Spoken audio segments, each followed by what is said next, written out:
You're listening to the Insights at Work podcast, one of North America's top HR resources. We look at what's happening in the HR world, take your questions, and study the research to help HR experts move forward. It's prepared by HR experts for HR experts. In today's episode, we're talking about career mapping. And if you're like me, you might be picturing a treasure map with a big red X that marks the spot of your future dream job. But unfortunately, in the real world, things aren't that easy. Not to worry though. We're here to help you navigate the rocky waters of recruiting and hopefully avoid any career shipwrecks. Put on your captain's hat and grab your compass. We're about to set sail on this episode of the Insights at Work podcast. All aboard! Jeff, that's a train whistle. Oh, sorry. That's better. Let's dive in.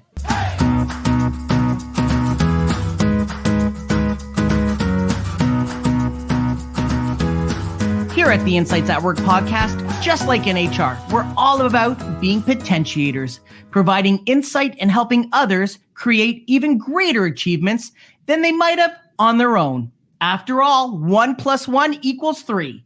And coming from someone who barely scraped by first-year calculus, that sounds pretty accurate to me.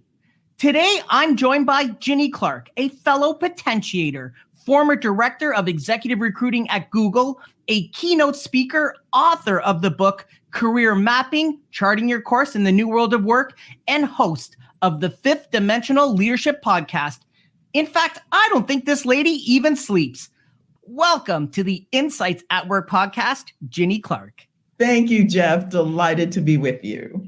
Ginny, for those listening who might not have seen or heard your podcast, why don't you fill them in a little bit about yourself? Sure. I'll try to give the short version because I've got a lot of years behind me and I want to believe a lot more in front of me. But I started my career out of business school in banking and then commercial real estate, banking with Chase. And then I intentionally decided to become an executive recruiter and sought to do that. I joined a firm called Spencer Stuart. They're one of the largest global executive search firms. I was there for 12 years. I became a partner. And then I left to write the book Career Mapping and was with a Canadian firm called Knightsbridge Human Capital Solutions for a couple of years. They sold. And when they sold, one of my colleagues went to Google. A couple months in, he called me. I joined him at Google in my home state of California and learned a lot along the way, which I'm sure we'll get to talking about. And then right before I left Google, I started the podcast. So I love talking about career, talent, leadership, all that stuff. That's what I'm about. Well, between the book and the amazing work that you did at Google and what you've spoke about since launching the podcast, all 75 episodes, we've got a ton of great stuff to talk about today. Now, I just finished your book, Career Mapping, and one of the stories in it that left the biggest impact on me was how you got the idea to put pen to paper. And like so many of us, that inspiration came from family. Let's start with the event that prompted you to develop the concept around career mapping. There were a couple. I think the one you're referring to is my grandfather. I thought it was your dad's Post-it notes. Oh, you're right. That had an impact.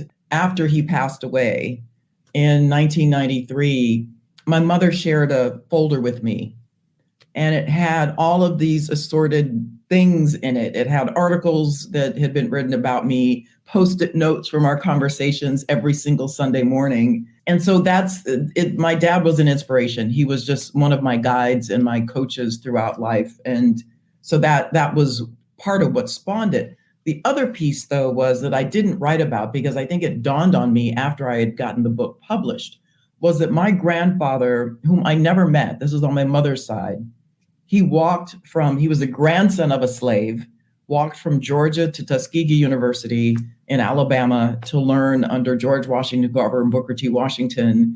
And he put all 6 kids through Tuskegee University on his own. And he wrote a book called The movable school goes to the Negro farmer because he worked for the U.S. Department of Agriculture and he taught former slaves how to work the land. I mean, he was just this amazing, iconic man in my world, right? But I never actually met him. So it dawned on me that we were the only two in the entire Clarke Campbell family that had written books. And so it was a nod to him posthumously. Yeah. Well, you do mention in the book about him walking all that way and then him leaving such a legacy. But that sounds amazing. And 2 authors in the family. That's right. And you also talk about how your father would call you every Sunday, no matter what time zone he was in or you were in. That's and right. he actually kept notes about what you talked about and what was important to you. Like, how impactful is that? I mean, it was one of the greatest gifts that anybody could receive because I consider my dad an amazing leader. He was a Black man born in the early 1900s, believe it or not. He was in his 40s when he married my mom. So he was an older dad. I mean, he had gray hair when all the other kids' parents didn't, but that didn't bother me because he was the coolest dad ever in that he was confident. He didn't have to try. He knew how to listen. And as someone who was effectively a prison warden, he was in a leadership role. He had to manage not only the inmates, he had to manage the staff. So those kinds of imprints early in life, they stay with you. You talk about it a lot in the book about being authentic, and it sounds like you got a lot of that from him. Yeah, I didn't have a strong need for validation per se. It wasn't as much that I needed to be liked, but my parents also impressed upon us, listen, you're no better or worse than anybody. What's interesting is that authenticity and being purposeful in what you want comes through as this solid theme throughout the book. Mm-hmm. And it definitely sounds like that was part of the strong foundation that he was building for you and your family. No question. The whole point of career mapping is being very intentional. It makes perfect sense, and it sounds ideal to those of us planning our career path. But at the end of the day, not many of us sit back or even have the luxury to consider our strengths and our passions and dedicate the time to identify the industry, the role, and the company we want to work at. After reading your book, I think you offer this great structure to follow that's going to help me and help our listeners be the master of our own destiny. Mm-hmm. Ginny, what's career mapping? Career mapping is a framework. And it's so funny, Jeff, because it wasn't until I was almost halfway through the book that I was laying it out. I had come up with a literal framework, boxes, right? A map to lay out all of these different elements of your past, the historical aspect, and then the aspirational piece. Where do you think you want to go? Because people just kind of go, well, that's what I've done, so this is where I have to go. I'm like, well, first of all, that's faulty thinking. And then I realized that I was mimicking the executive search process. So creating this discipline that determines what you want to do, what you're capable of doing, and where you want to do it makes perfect sense. And consciously choosing those specific companies where you believe you can be valued and satisfied working at is going to hopefully get you the job that you want. Yes. I'll never forget. Somebody called me once and said, I'm thinking about getting back in the job market. What's out there? And I just was like, what are you talking about? What's out there? What do you want? Anything you want is out there, right? And I am executive recruiters are not like a multiple listing service. I don't know all of the jobs, right? I only know the ones that we've contracted with the employers to assist in filling. There are infinitely more jobs that are even on all those job sites, right? If you go directly to the company, sometimes they're not always posting. And if you're leveraging relationships inside of there, people can tip you off that here comes something that isn't out there yet. You'll ask your clients, hey, what's your dream job? A lot of us, when we look at what our career path is, it's like this pyramid, and we're thinking we're working towards this dream job. Mm-hmm. And that's going to be like the big last job that I land. But in reality, it's not like that. The typical career journey looks like, and you describe it as you're like hiking up and hiking down different mountains, and you're seeing different vistas. Absolutely. Let's hope so. At least that's what I want. I feel for those people, and I'm not judging. Please understand, there are people who went to school to be a whatever, right? And that's what they're doing, and they've done it for the entirety of their career. I hope they've been happy and fulfilled in doing that. And many people have been. Most people I know, and myself included, I changed paths multiple times. And some of it was because I was curious. There was stuff I didn't know growing up. And I don't think anybody knows everything about all of the possible roles and sectors that one can go into. And not to mention the fact that as you mature, you change. Your interests change, your capabilities change. All of these things start to evolve and develop that you didn't even know you were capable of. So why not leverage those and do something that even brings you joy? A dream job starts with a dream. And that resonated with me because it underlines how important it is to focus on what you want and where you want to do those things. Ginny, tell me more about the conversations you have where you're helping guide people to save time and get them into that dream job sooner. Well, it's really about kind of saying it's being able to listen and actually in many cases being kind of a mirror so that people can hear themselves saying things that they've never said to themselves before. Because I'm not going to tell you what you're supposed to do. And it's amazing how many people kind of think that that's what I'm going to do. Or I'm going to hand them a job and say, here, this is the perfect job. How the heck should I know what the perfect job for them is? And you're not who you were even 2 years ago. So the conversation was a lot of more questions than responses. If you want that, then why not this? That's actually quite adjacent to that. It's not far off. And then you learn how to speak your narrative to whichever organization. You learn how to write a resume. The resume is secondary to me, to the narrative. It's what you're saying that's compelling. And that's something that I learned for myself as I moved across these different industries and sectors and companies. Jeff, if I may, I want to clarify some language too, because I think I use the word competencies a lot. And I think people think that they're just the same as skills. And I think they're different. So I have two definitions I'd like to offer you and your listening audience, if I may. The first one is, and I say this in my speeches all the time because I don't think people appreciate it. Competencies are skills plus knowledge plus ability. Because somebody can teach you a skill, whether it's running a machine or creating a spreadsheet, whatever that is.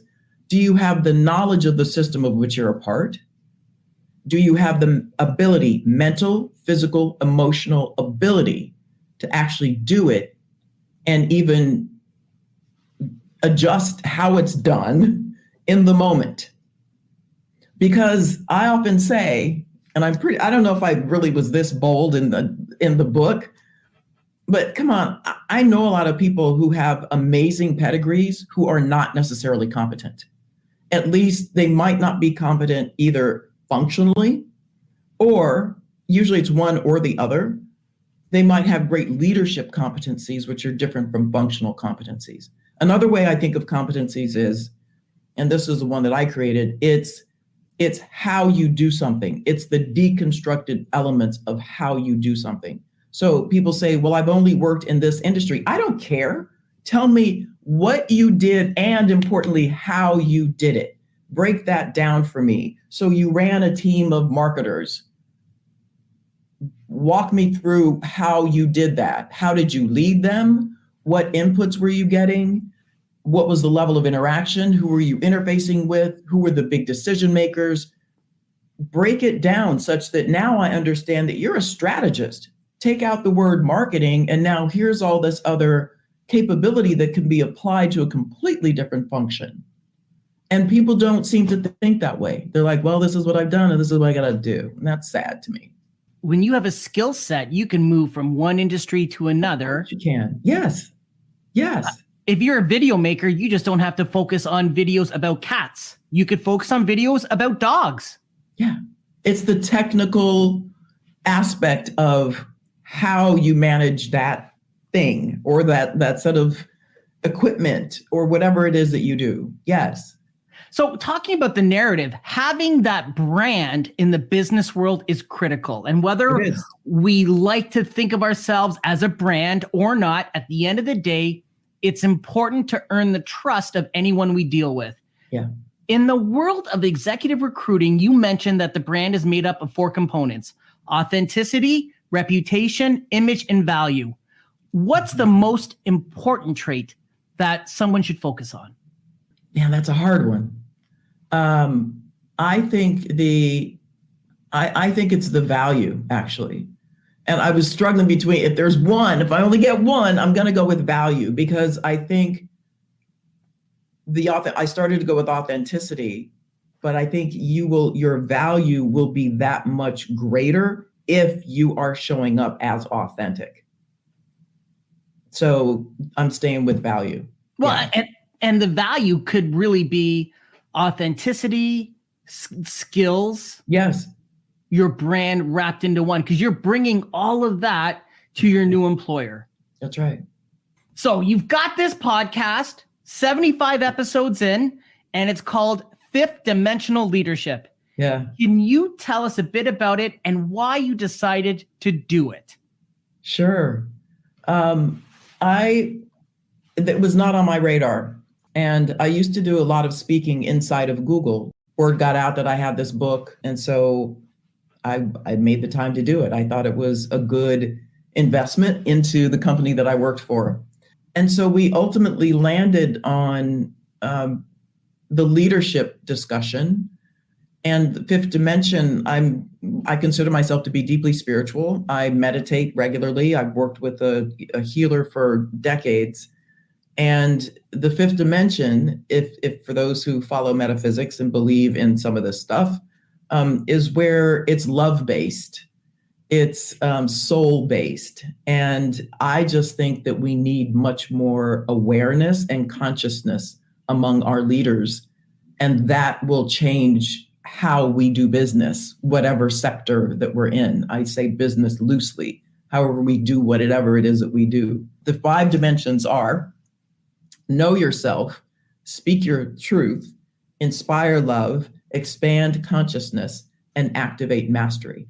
And I think that those 5 things really speak to who a leader should attempt to be as they are developing, some of the other characteristics and the other functional competencies, instead of focusing on the what have you done. I don't care as much about that as I care about who you are, because that will inform how you do whatever it is that you're going to do. Do you think since we got hit by the pandemic that the 5 dimensions of leadership has become less or more important in a leader? Way more important. Way more important. I mean, we started, I don't remember exactly when it was, but as we're in the pandemic and remote work was the only way to get work done, it became apparent that we needed leaders, people who had empathy, who could connect on a human level. And I'll go so far as to say, I think that's why this happened. I'm a believer that everything happens for a reason. I might not always know or understand the reason, but I think that's what it is. And I think that this is why we had COVID, so that we could begin to find our humanity again. Now, we have short memories, but I think we'll just keep getting smacked until we start addressing these things. And so I'm a bit of an evangelist when I'm doing my speeches, and I've done, I think, 75 in the last couple of years. The audience that I'm speaking to, I talk about this. I talk about conscious leadership and how I think that is going to help change the world. And we need to own what's happening around us. We can't say, well, they're doing this. Well, they are you, right? There are people making those decisions. How are you going to hold them accountable for such decisions? Somebody can be called a leader, but they're not a leader. You've had Rich Diviney on your podcast, and he has a line that goes, you know what? They might be a leader, but people wouldn't follow that person out like a burning building. Yeah. He also says, you don't get to call yourself a leader. It's like calling yourself funny. He was wonderful. Man, I just loved having him. He said, Jeff, you never know who a Navy SEAL is. They could be working at ADP right beside you. And then I said, so Rich, does that mean that I still have a shot? And he's like, absolutely not.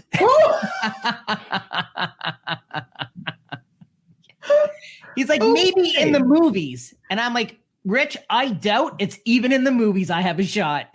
He was honest. We respect that. I think being vulnerable and showing that vulnerability and being authentic, I think that's the quickest way that you get your team to support you, because they see that you're just like them and you have faults and you own up to them and you've got that accountability. And I think that's the quickest way to make big wins in leadership.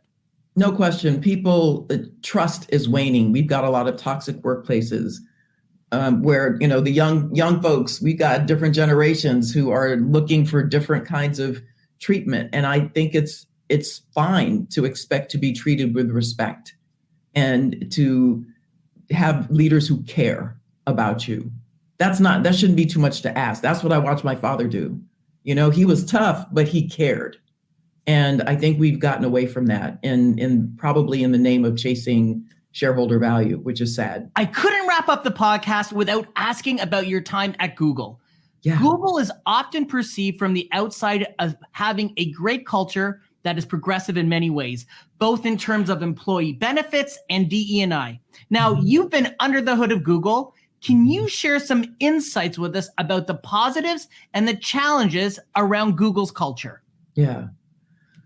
Culture is many things. One of the things that leaving Google, I kind of said, I think their reputation and their brand is one thing. I think their culture is another. And in an organization that large, you're going to find micro cultures that are healthier than others, right? So it's hard to say for what's now, when I was there, it was around 120,000. Now it's more like 170, 75 or 80, I don't know, 180,000. It's hard to say that something that big has a singular culture. So I think that needs to be well understood. Their brand is ubiquitous. Some of the smartest people I ever met in my life. I don't think that, and this most companies do this, I don't think they always assess and incentivize leadership behaviors. And that's why as a recruiter, that's what I look for in people, right? You can be brilliant, but if you're not an effective leader, you shouldn't be in that role, right? There are leaders and there are people sitting in leadership positions, two different things, okay? And so I think Google, because they're, with good reason, I understand how it happened. It's a young company, 25 years old. What is IBM, like 100 and something, right? By contrast. And so you've got these young startup guys with a great idea, and they would say, look, we're not corporate. We don't want to be that. Well, at some point, whatever the number is, but you're no longer counting the number of employees. I mean, I knew people who said I was employee number 57. Okay, at some point you're not going to count. Then you need to have some processes, some standards, some levels of accountability that are going to ensure that the culture is upheld. And I'm not sure they did that successfully. A lot of companies don't when they get to that scale, but I think that's because they weren't oriented that way. So the good part was I met some truly remarkable people at all levels, not because I did all this speaking, I got to meet a lot of young folks. I hired a lot of young people I had 3 separate teams concurrently. And so I was really impressed with the caliber of people that are attracted to Google. But I also think they need to make sure that as they mature, that they are holding themselves. And I think a lot of companies are, when you're printing money, basically, it's kind of easy to just be fast and loose. And now I think a lot of these big tech companies in particular are having to rein it in and build in some of these accountabilities for the good of all, right? It's not just about shareholder value. It's about, you want to keep attracting the best talent, you need to learn how to treat them, which means probably holding a lot of leaders to a higher level of accountability. Well, you talked about IBM, and IBM, certainly they've been around a long time and they've seen the ups and the downs. Yeah. And with Google only being around 25 years, they don't have the same approach to succession as a more established company would. No, and Silicon Valley itself was a bit of a club. I'm sure that doesn't come as a surprise, right? I mean, once you were kind of out there, you knew everybody, and so people would move. And I was vocal about that because I was in part responsible for diversity in executive recruiting. That's one of the reasons they hired me. And so I would say, listen, you want greater diversity, then expand your scope. You're a global company. Why aren't you looking across the pond? You've got offices all over the world. Why are you not tapping into some of that, both internal talent and external talent, versus just calling up your buddy who's, just left Meta and seeing if they want to come over? That's not recruiting.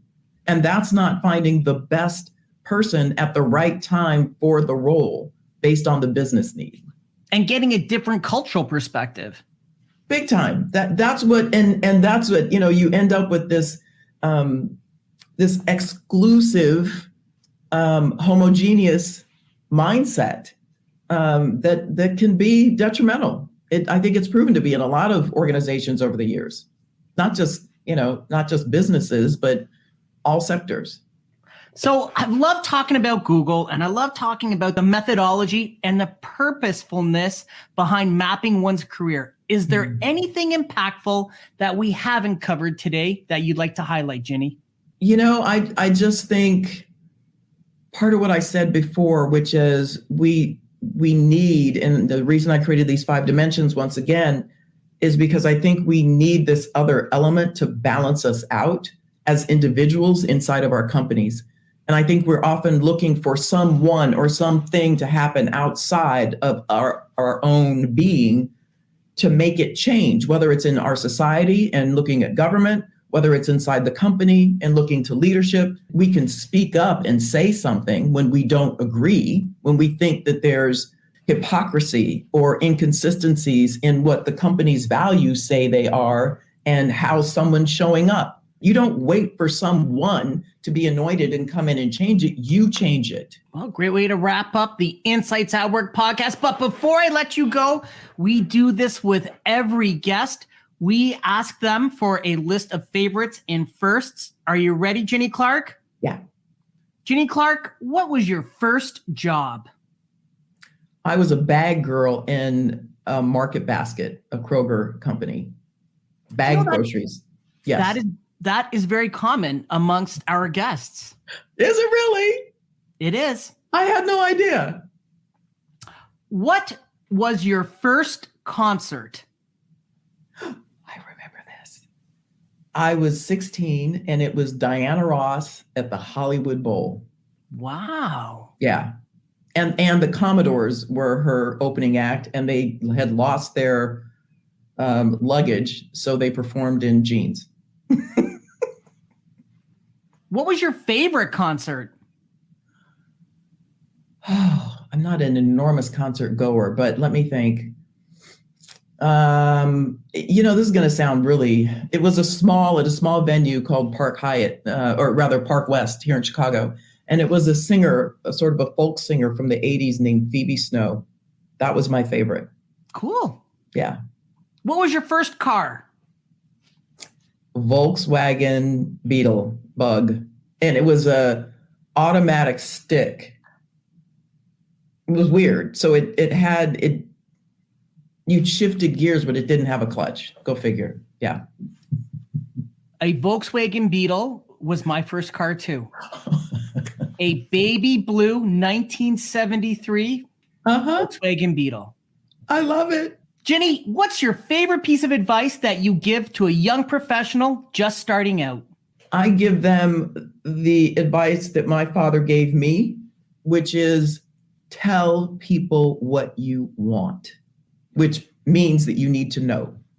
And a lot of people don't know what they want. They're just kind of showing up and waiting to see what somebody's going to tell them. You tell them. Ginny Clarke, thank you so much. This has been just an absolute pleasure. It has been great having you on the Insights at Work podcast. What a delight. Thank you so much, Jeff. You're wonderful. And with that, it looks like we've run out of racetrack. Thanks so much for listening to the episode. If you've enjoyed it, please share it with your friends and colleagues so they can benefit from it as well. If you find the Insights at Work podcast worthy, please go on to iTunes and give us a cool rating with a nice review. We certainly appreciate it. And if there's something that you would like me to discuss around this big world of HR and all things business, give me a shout. You know how to reach me on social media or through LinkedIn. In the meantime, stay healthy and be kind. We'll see you soon on the next episode of the Insights at Work podcast.